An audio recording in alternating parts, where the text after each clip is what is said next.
ఇప్పుడు మనం చెప్తూ ఉంటాం, చెప్తారు కదా భగవద్గీత శ్లోకం కూడా, శ్రేయా స్వధర్మో విగ్రహ పరధర్మ సంస్కృత, స్వధర్మ నిధనం శ్రేయ పరధర్మ భయావహ. అంటే మనము పరధర్మము ఎంత చక్కగా ఉన్నప్పుడు మనం దాన్ని పక్కవారం చూసి దాన్ని ఆచరించాలని చూడకూడదు. మన స్వధర్మంలోనే మనము జీవించాలి. మనకు ఒక కథ చెప్తూ ఉంటారు కదా, సాగని వాడు గాడిద కుక్క అని చెప్పేసి, గాడిదని బాగా బరువులు మోస్తూ ఉంటుందని చెప్పి బాగా చూసుకుంటూ ఉంటాడు, కుక్కని సరిగ్గా చూసుకోడు. కుక్క కోపం ఉన్నట్టు అతని మీద. ఒకరోజు దొంగ వస్తాడు, దొంగ వస్తే కుక్క మెదలకుండా ఉంటుంది.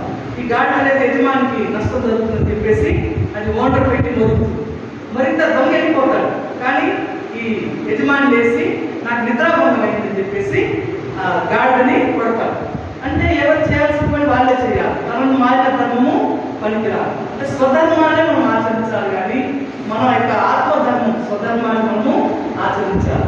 పరధర్మంని ఆచరించకూడదు. అంటే పక్కన ఒకటి బాగుంది, అది బాగుంది, మనం కూడా అట్లా ఉంది అట్లా చేద్దామని చెప్పి మనము ఎప్పుడు కూడా పోకూడదు. పోతే ఏమైతుంది, ఆ కుక్క గాడిద కథలు గాడిద ఎత్తామని మనకి అట్లా అవుతాం. కాబట్టి మనము దుష్ట గుణాలు ఉంటే మార్చుకోవచ్చు. మనం అంటే మన యొక్క ఆత్మస్థితిని బట్టి గుణాలు ఉంటాయి, గుణాలను బట్టి కర్మలు ఉంటాయి.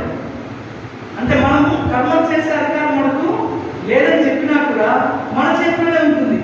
మన జీవితం మన చేతిలోనే, ఏ బ్రహ్మ మనకి రాయలేదు, రాత మనమే రాసుకుంటున్నాము. అంటే మనం మార్చుకునే శక్తి మనకి ఉంది. ఒక బీచ్లో మనము ఏదైనా రాస్తే ఏమవుతుంది, నీళ్ళు వస్తే పెట్టుకొని పోతుంది, అదే రాయమైతే పోదు.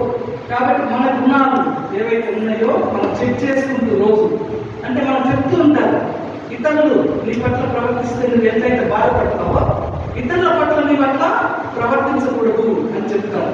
మన ఇంటికి ఎవరు వస్తారు, మనం టీవీ చూసుకుంటూ వాళ్ళని ఆదరించలేదు.